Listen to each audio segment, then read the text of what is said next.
Mga kababayan, tara samahan niyo ako at panoorin natin tong video na to ni Mig Zubiri kung saan talaga naman na pinalagan niya po itong si Senator Amy Marcos, mga kababayan. So ito panoorin natin. So pakinggan natin maigi, mga kababayan, kung paano niya sagutin itong si Senador Attorney Senador Amy Marcos, mga kababayan. So ito pakinggan natin.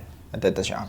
Madam President, the point of order. Under Section 93, 94, 95 on Unparliamentary Acts and Language, I just want to point out that the video that the lady senator presented was obviously opinionated, a propaganda tool, right? It's should be stricken off the record, Madam President. And it's unparliamentary. We've seen videos presenting evidence on issues that are taken up on the floor. Senator Tulfo always comes out with videos showing people being mauled, people being abused for the information of this body to act on that particular issue. But to come up with an opinionated piece like that, ganong klaseng video na propaganda, na showing intrigue. Kasi ako, Madam President, hindi naman ako sang-ayon sa people's charter change. I was the first one in this institution who fought that kind of move with the PI, and all of us together, kaming lahat, for the first time in the history of the Senate, 24 senators tumayo dyan at pinasapu natin yung Contra People's Initiative, na fake People's Initiative, na talagang kinall out natin yung lahat ng grupo ng tumutulak nun, from the Speaker and even Malacanang. Kinalaban natin. Kaya wala kaming kinalaman dyan. Bakit sinama kami dyan sa propaganda na yan? Na dahil kami, Duwag 11? Ano ba yan? Bulaga 11? At grade 13? That should not be shown here. Because what will stop us now, Madam President, for that lady senator, that we come up also with a propaganda video here, papalabas din namin, yung mga sala nila.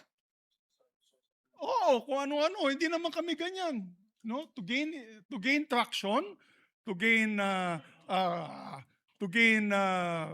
views and publicity, will destroy our fellow colleagues here. Walang ganyanan. Hindi ako nagagalit, kilala niyo ako. Ako pinaka-amiable dito, mahal ko kayo lahat. Pero hindi tama yung pangyayaring iyon. Hindi ba?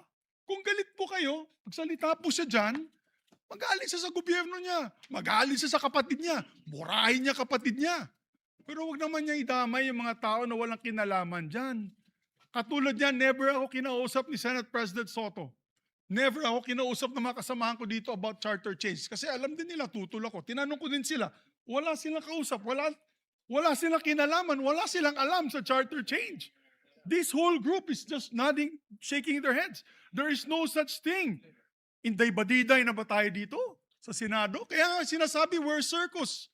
I apologize to those who are watching. They think we're a circus. We are a circus because this type of language that we are pushing in this August chamber, it's unparliamentary, Madam President. It is unparliamentary. And I'll tell you now, these people here, ladies and gentlemen, in this body, are not in favor of any amendments to the Constitution. We just want to bring back the integrity of this same chamber. Cannot we discuss that as a group, as a body, that we fight for our integrity, for the good name to be brought back, for people like Jokno, people like Tanyada, people like Aquino, people like Salonga, even Frank Drilon, people like Miriam Defensor Santiago, Joker Arroyo, who stood here for what was the best times of our institution. Have we forgotten that and we've made it already like a circus? Madam Chair, I do not agree. Because I'm not Macamarcos. I'm not, so when you come up with a propaganda tool like that, hitting all of us, it makes us look that we are, nasa panig po kami ng mali at nasa panig po kami ng mga demonyo. May panindigan po kami lahat dito, Madam President. So therefore, you can see my passion on this. I move to strike the horrible propaganda video off the records of this great institution, Madam President. Um, uh, Before I recognize the former Senate President, may I ask the former Senate President, Senator Subiri, is that So mga kababayan, yung usapan na yan is na kanina lang po yan na nangyari, no? Doon sa may Senate of the Philippines, kung saan kaya naman kasi sumagot itong si Senator Mig Zubiri po dahil nga nagpalabas ng video itong si Senator Amy Marcos, mga kababayan. So meron po siyang video doon na pinalabas. So sinagot lang po ni Senator Mig Zubiri, mga kababayan. So kita din naman yung mga sagutan ni Senador Mig Zubiri. So talagang medyo, kung ano lang mga kabayan, medyo mapahiya talaga o napahiya itong si Senador Amy Marcos. So grabe. So yun lang mga kabayan, maraming salamat po sa lahat ng mga nakatutog sa ating vlog. Maraming salamat sa inyong lahat. Like and share and subscribe. ID na 28.